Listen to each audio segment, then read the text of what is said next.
El gobierno del Nuevo Ecuador construye caminos y los caminos nos llevan al progreso.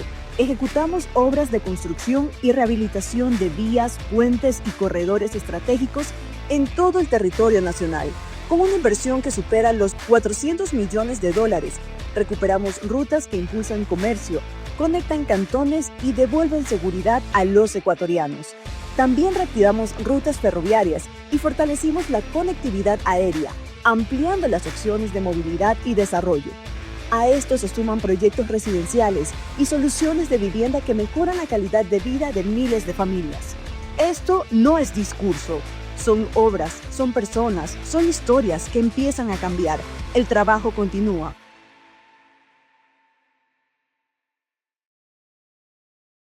Hola, ¿qué tal amigos del Dato? Nos encontramos el día de hoy en otro de nuestros programas Termómetro Político con un invitado especial. Tengo el agrado de presentarles a ustedes a Carlos Espinarias, quien es PhD en Derecho por la Universidad de Valencia, España. Posee un máster en Derecho Administrativo por la Universidad San Francisco de Quito, un máster en Protección Internacional de Derechos Humanos por la Universidad del Alcalá y también un máster en Derecho Procesal por la Universidad de Rosario. Abogado en la Universidad Católica y también tiene especialización en Derechos Humanos y Derecho Internacional Humanitario por Washington College of Law. ¿Cómo está? Bienvenido.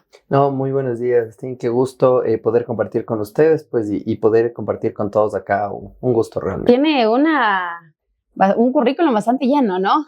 Muchas gracias. Estamos justo terminando ya el doctorado en Valencia y bueno, hemos hecho, en la práctica jurídica en el tema de derechos humanos especialmente y derecho administrativo, pues alguna cosa. Nos vamos a guiar justamente en este tema tan fuerte, diría yo, que son los derechos humanos. Y a esto, pues, le hago la pregunta. En sí, en el país estamos pasando por bastantes escenarios políticos y uno de ellos es el ámbito de la delincuencia, por ejemplo, dentro de lo que ahora, pues, ya tenemos una nueva cárcel, la cárcel del Encuentro. ¿Cómo han venido manejando el ámbito de los derechos humanos? Pero sobre todo, esta parte de las bancadas, porque hay bancadas que alegan mucho el tema de los derechos humanos, por ejemplo, en el ámbito de los delincuentes. ¿Usted qué nos podría decir al respecto? A ver, siempre es complicado el tema de manejar el tema de derechos humanos. ¿Por qué? Porque hay límites que deben tenerse de uno y otro lado. Entender que los derechos humanos deben ser garantizados por el Estado es algo muy importante y el tema carcelario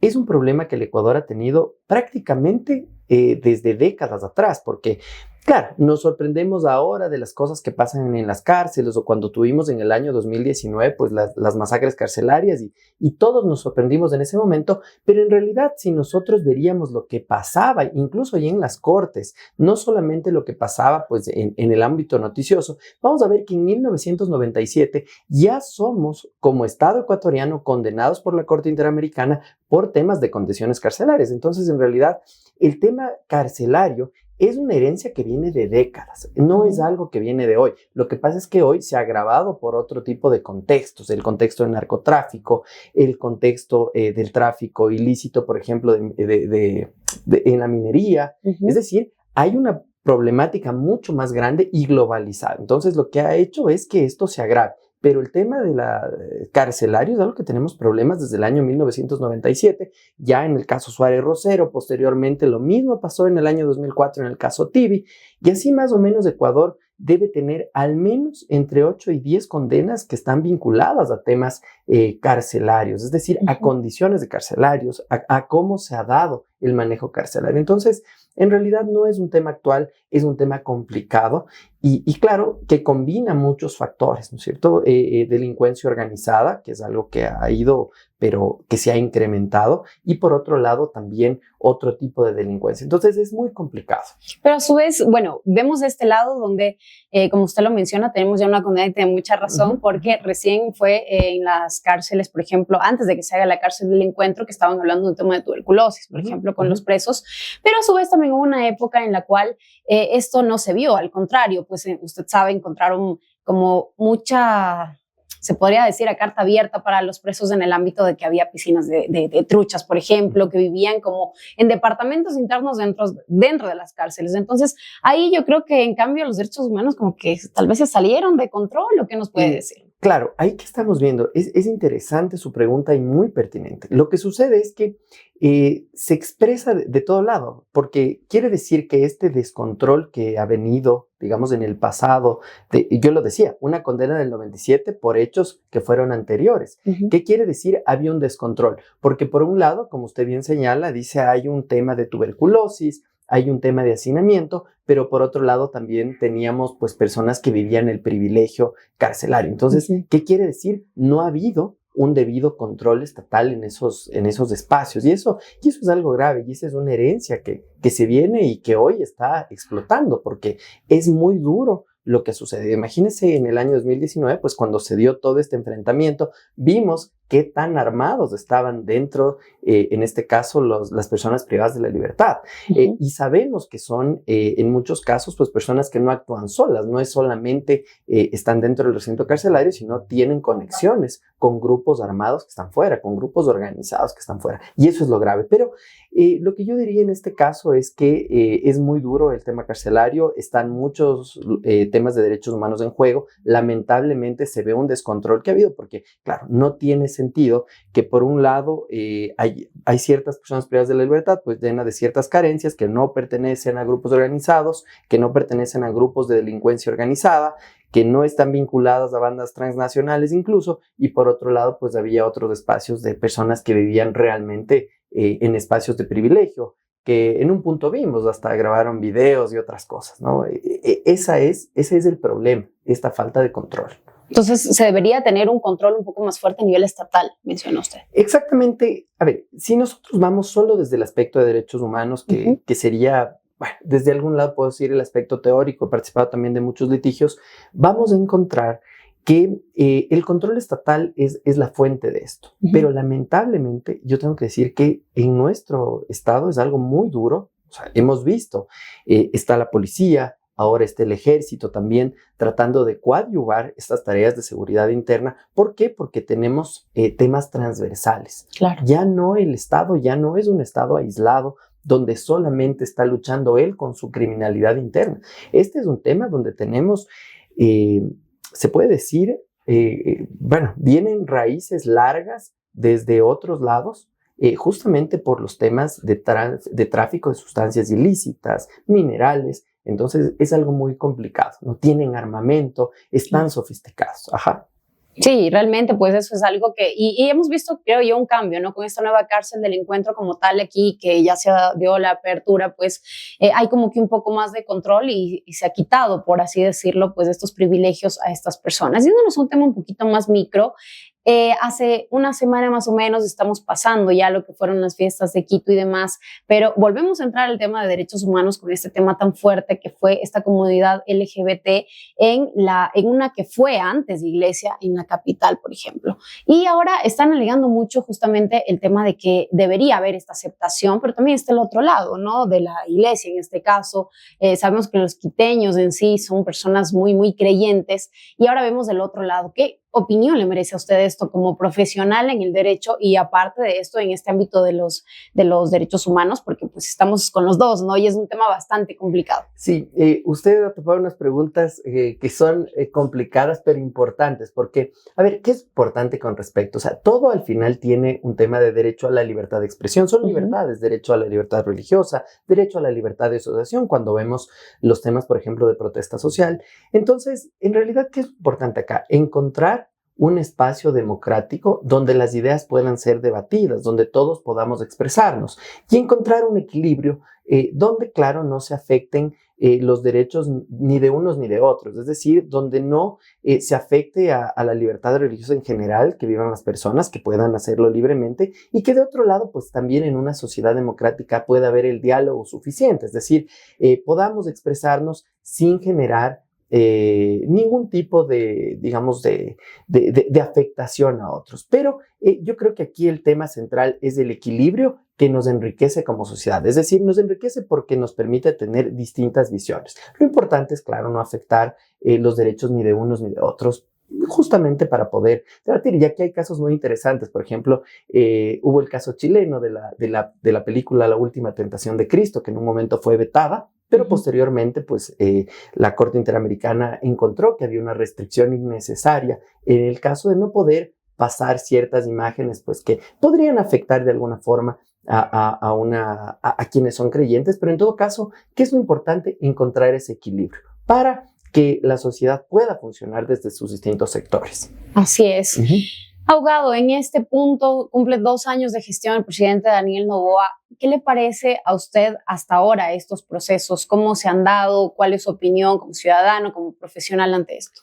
A ver, yo creo que los procesos democráticos son muy complicados. Yo sé usted como politóloga también, pues, y comunicadora social, usted los entiende perfectamente. Y vamos a ver que hay un cambio.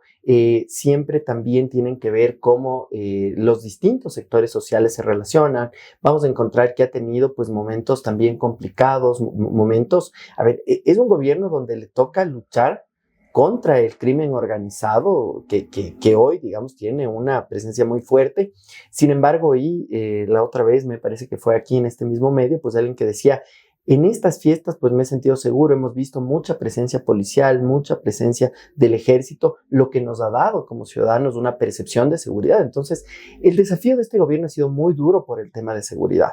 Hemos visto que también hay temas económicos, que es otro desafío muy duro. Y generalmente cuando tenemos temas de cambio social, viene protesta social. Claro. Y el tema de lograr un equilibrio con la protesta social, pues nos complica mucho, porque tenemos de un lado expresiones que pueden ser legítimas, pero que a veces también pueden desbordarse en caer, digamos, en asuntos ya que no tienen que ver con la protesta social, porque ya no son pacíficos. Y del otro lado, pues, y porque lo hemos visto, que han presentado quejas hemos visto señalamientos de la Comisión Interamericana, de las relatorías por ahí, que dicen, bueno, veo preocupación, todavía no generan ningún tipo de juzgamiento, porque esto también es un caso a caso, o sea, no se puede generalizar, porque suceda uno u otro caso, pues no se puede establecer una generalización. Esto es bien interesante. Dentro de lo que es protesta social, vamos a encontrar que las restricciones tienen que al menos ser 3 tipos. Tienen que ser legales, es decir, que la ley lo permita, ser necesarias, que no hay otro mecanismo, y ser proporcionales al bien que quiero proteger. Entonces, dentro de ese ámbito, yo creo que el gobierno pues le ha tocado algo duro, porque tratar de controlar esto es difícil. Y después algo que también es interesante. Vemos que está el uso progresivo de la fuerza aquí inmiscuido. Entonces, para el uso progresivo de la fuerza hay que ver 3 temas. Las acciones previas, es decir, la capacitación, que yo sé, hay capacitación constante a las fuerzas del orden, tanto la policía, el ejército, para poder tratar con la ciudadanía en los distintos contextos. No es lo mismo, claro, entrar con armas de asalto, pues cuando hay un tema de delincuencia organizada en plena ejecución, que otro tipo de elementos, ¿no? Cada cosa tiene lo suyo, que son ese momento concomitante. Y las acciones posteriores serán las que ya corresponderán, tanto en el ámbito de quienes actuaron para hacer cumplir la ley, en este caso, ver que no haya habido excesos, como del otro lado, porque también sabemos que los manifestantes a veces, o puede haber también personas pues que se camuflan dentro de los manifestantes para generar algo de caos, y eso tampoco debe ser tolerado, ¿no? Por eso yo creo que aquí ha sido muy importante, tanto la Comisión, la Corte, Naciones Unidas han dicho, lo importante es lograr un equilibrio justamente para que funcione esta sociedad democrática. Y debe haber restricciones, debe también garantizarse el derecho del resto de personas en esa justa medida, ¿no? Abogado, en este ámbito pues sabemos también que dentro de este gobierno hay 2 bancadas muy fuertes, ¿no? Hay 2 bancadas muy fuertes, tenemos ADN y tenemos la Revolución Ciudadana por ahí. Pero esta semana también hubo este rompimiento, se podría decir, con Marcela Guiñaga, que alegan que fue Lourdes Tibán. Sin embargo, ella dice pues que ellos ya estuvieron hace rato mal en este aspecto. ¿Se está rompiendo la RC? Bueno, yo creo que son procesos normales, que tienen las organizaciones políticas a su interna, pues tendrán que ir discutiendo cómo van a sacar sus nuevos candidatos. Yo supongo que hay distintos intereses. De un lado pueden ser personales para seguir en los cargos pues, que han desarrollado, y de otro lado también una estructura, en este caso del movimiento RC, que deberá decidir cómo va a avanzar. Pero efectivamente hemos visto que algunas de estas figuras que eran tradicionales, por decirlo así, ¿no? Ya hace mucho tiempo, pues que eran muy importantes, al menos para la opinión pública, ¿no? No sabemos ya cómo es a la interna, cómo resuelven sus procesos en realidad, pero al menos desde lo externo yo creo que se ha visto que personajes importantes del ERC pues están como un poco alejados, se podría decir, de esa estructura al menos principal que hemos visto, ¿no? Y lo hemos visto por los medios, por las redes, por las expresiones que han dado también estas autoridades que están electas incluso actualmente. Su mensaje, abogado, para todas las personas que nos están mirando en este momento ante todos estos escenarios políticos que hemos tenido en este año que ya va a terminar. A ver, yo creo que es muy importante que podamos mantener en el debate público, es decir, que a veces hay situaciones que como Estado, que como país nos polarizan, pero lo más importante es que a pesar de estar polarizados, podamos estar abiertos al diálogo, es decir, a conversar sobre esos puntos álgidos que pueden ser difíciles, entendiendo que puede haber otras visiones, pero que finalmente tenemos que como sociedad dialogarlos para encontrar acuerdos. Porque hay una cosa que queremos todos, que el país, que el Ecuador siga saliendo adelante, que mejore en este caso el aspecto de la seguridad, que es una lucha muy dura que tiene hoy el gobierno, que económicamente pues avancemos y que en realidad como ecuatorianos sigamos adelante. Así que muchas gracias. Muchísimas gracias a usted, muchísimas gracias amigos del Dato. El gobierno del Nuevo Ecuador construye caminos y los caminos nos llevan al progreso. Ejecutamos obras de construcción y rehabilitación de vías, puentes y corredores estratégicos en todo el territorio nacional, con una inversión que supera los $400 millones. Recuperamos rutas que impulsan comercio, conectan cantones y devuelven seguridad a los ecuatorianos. También reactivamos rutas ferroviarias y fortalecimos la conectividad aérea, ampliando las opciones de movilidad y desarrollo. A esto se suman proyectos residenciales y soluciones de vivienda que mejoran la calidad de vida de miles de familias. Esto no es discurso, son obras, son personas, son historias que empiezan a cambiar. El trabajo continúa.